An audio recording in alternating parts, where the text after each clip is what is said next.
Here at 12th and Valete as this 5-alarm fire rages on. Boy, we're seeing parts of the building collapse now. Let me take you up to Mark Waz in Chopper 4.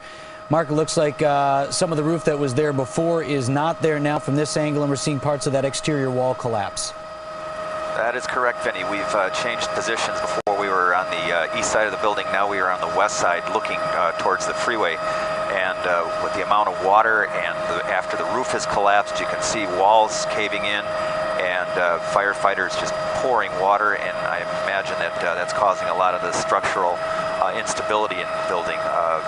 Again, it continues to alternate between black and white smoke because of the roof reigniting, and we can see firefighters, you see the ones on the north side of the building, pouring more water there to prevent it from jumping to the building to the west.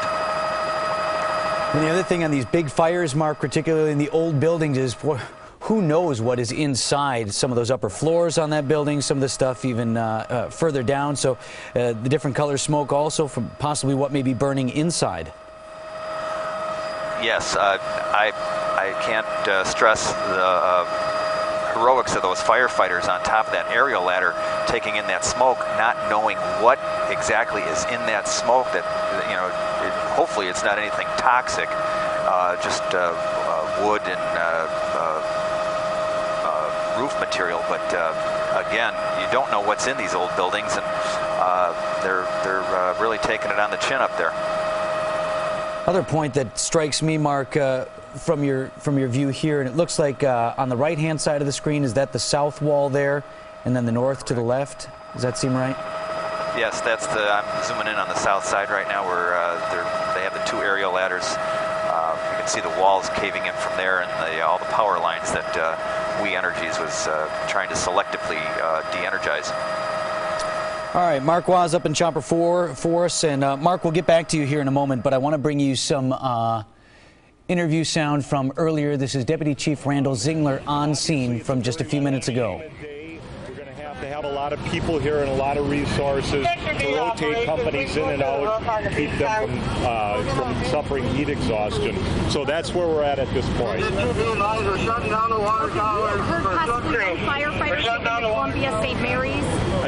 That's a possibility. I haven't heard of it, but then again, there's a lot going on here right now. Okay, I know you touched on it, how are the firefighters handling this heat? Well, at this point, they're fine because we've got most of them just manning heavy water tower appliances from a distance.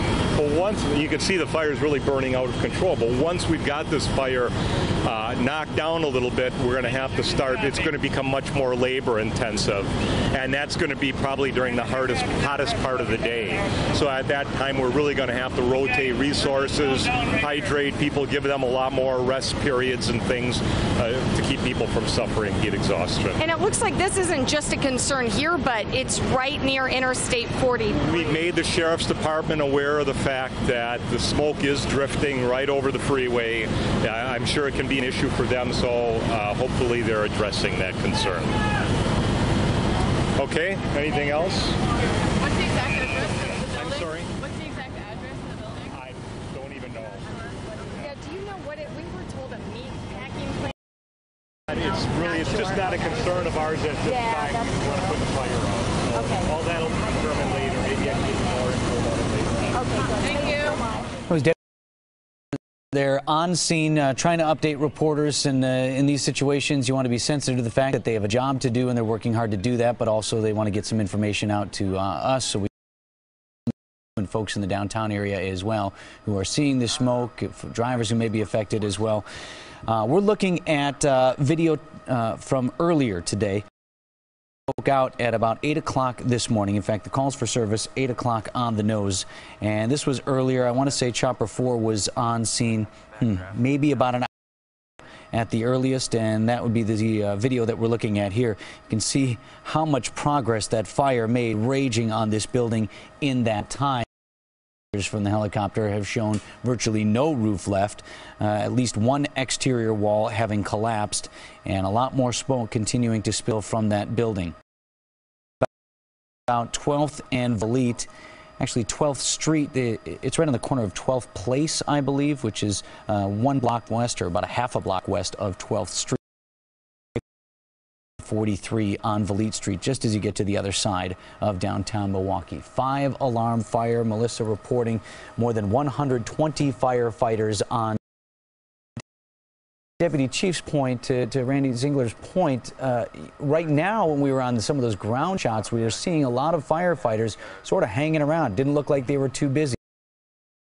By waiting for the moment when they can go at this thing from the ground, but the Deputy Chief saying at this point they just need to get these flames from above under control. And here the firefighter at, but he's got to have all of these folks on scene, because when they start going at this thing on the ground, look at all the heavy equipment these men and women have to wear.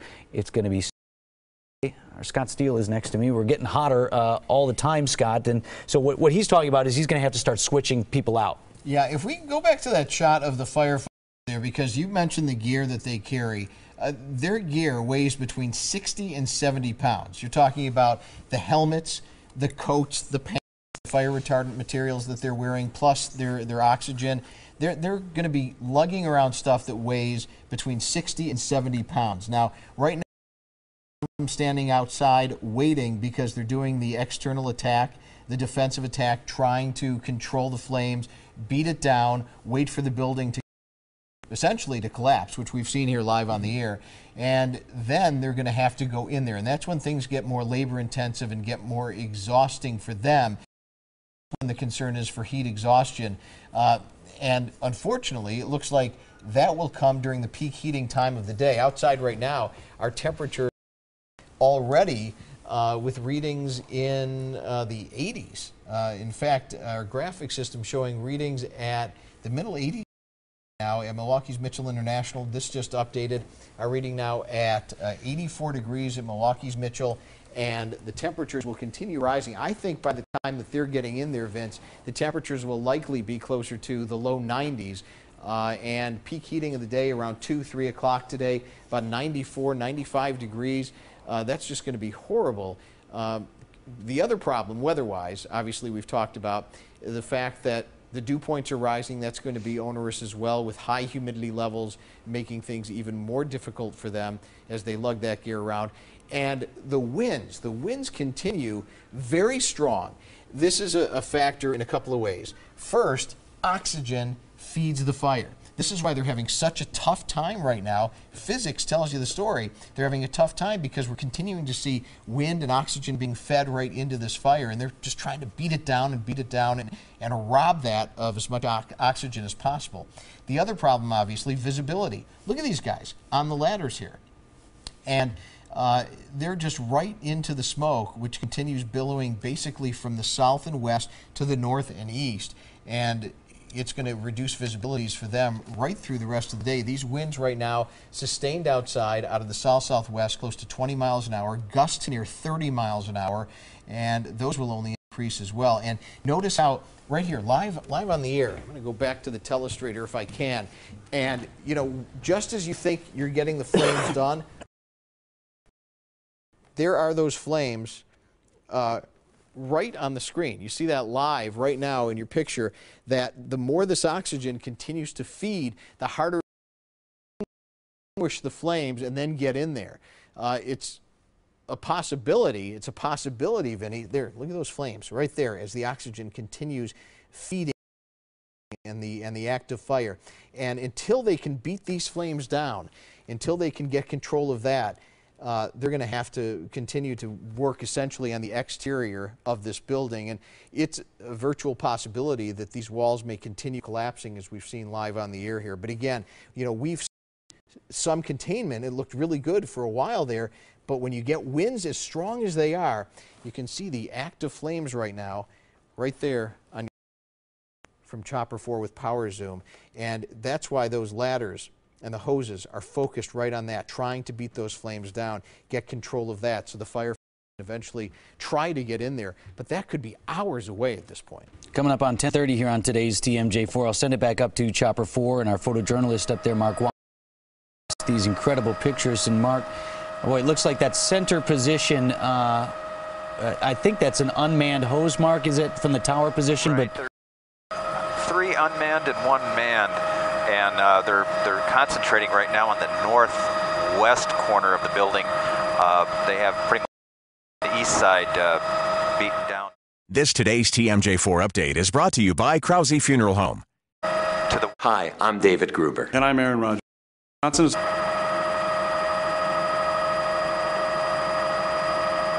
Sorry, Mark, we got interrupted there by some commercials. We are going to continue to stick with this breaking news right now. You were making the point about the middle part of the roof having collapsed and the positions that they're attacking from. Go ahead. The northwest corner of the where the flames have spread.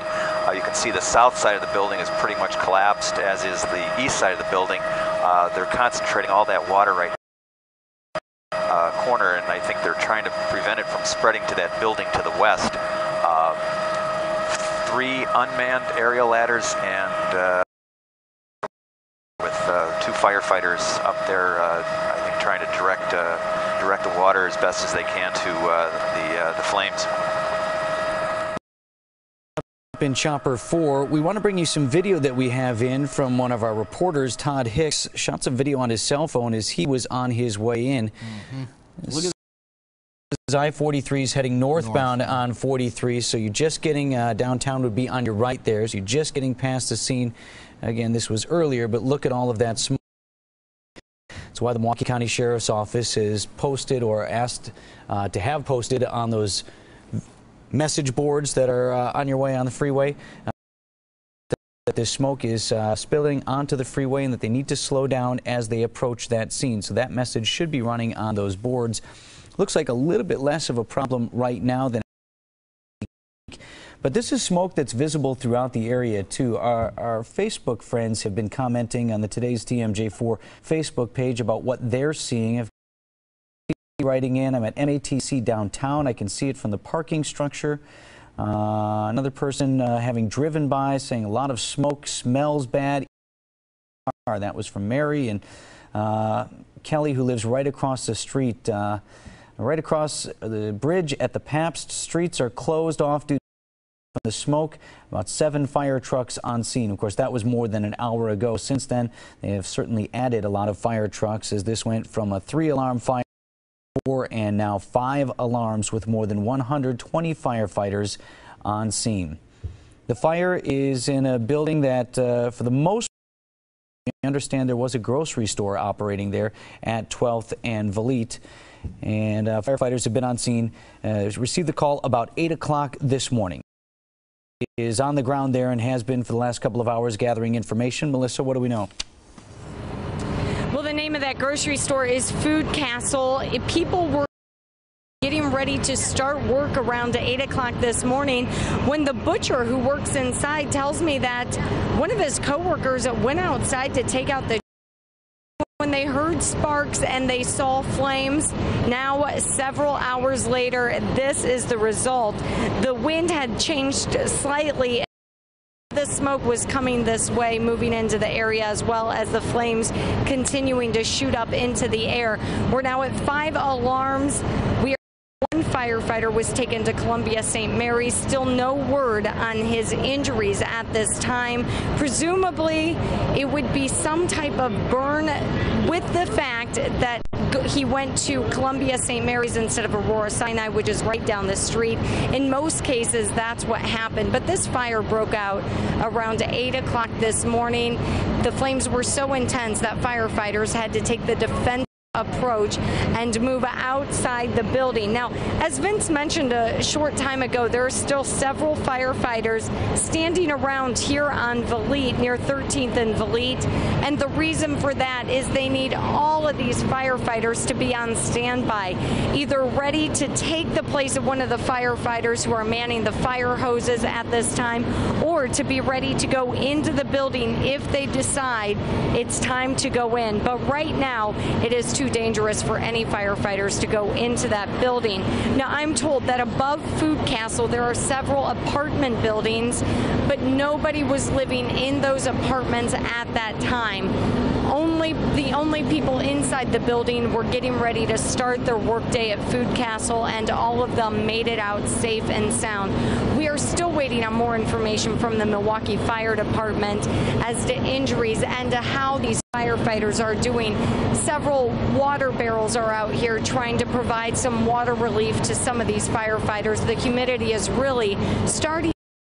And that's what Deputy Chief Randy Zingler said is going to be a big problem throughout the day. He said that they're going to be out here fighting the flames during one of the hardest parts of the day when it's hottest and it's the most humid. And I'd also like to point out that the Milwaukee County Transit System has brought a bus into this area to provide a little bit of air-conditioned relief for anybody who's in the area. They can go get on the bus and get a break from these hot temperatures. We're going to be out here all morning long keeping you updated. Vince, back to you. All right, Melissa McCrady getting us the lion's share of the information that we are receiving right there on scene, being updated by some of the folks down there on scene. Fire department being directly in contact with Melissa. She was talking about the Food Castle grocery store right down there. Apparently they were just in business. One of the guys there, a privately run company, one of the guys there saying that he was there when the fire broke out this morning just about 8 o'clock. I want to pass this along as well. You know, the welfare office, the Marcia Cog Center, big county facility just across the street, we understand is closing for the day. It's right across the street. The wind is blowing the smoke right at the building, so they are going to go ahead and close up shop, try to keep more people away from that situation as firefighters are going to be out there for a long time. Another view from our Department of Transportation camera up on Walnut Street. This is pointed to the south, or just maybe to the southeast as well. The smoke is coming in from the right-hand side there from the west as the wind continues to blow in that direction. Melissa McCrady also hitting on the fact that we do understand there's one firefighter who was injured, possibly taken to Columbia St. Mary's to the Burden Center. We don't have that particular detail confirmed, nor do we know the extent of that firefighter's injuries, but Milwaukee Fire Department has confirmed for us that one of their own was injured while fighting this blaze. The other important point to take away with you here as we get set to return to the Today Show is the fact that this is going to go on for hours. They're still taking what they're calling a defensive approach, trying to keep the fire from spreading, but hesitating at this point to call it under control. If you have business in that area, you should know the streets are closed off. You can't drive around there. And if you're taking the bus, if one of your routes takes you through there, some of those bus routes have been rerouted as well. So they haven't canceled the bus service. It's just going to take you a little bit outside the usual route if you're down there by 12th and Valete. We're going to wrap up this portion of our coverage. We'll bring you back to the Today Show, and we'll continue to update this breaking news story throughout the morning.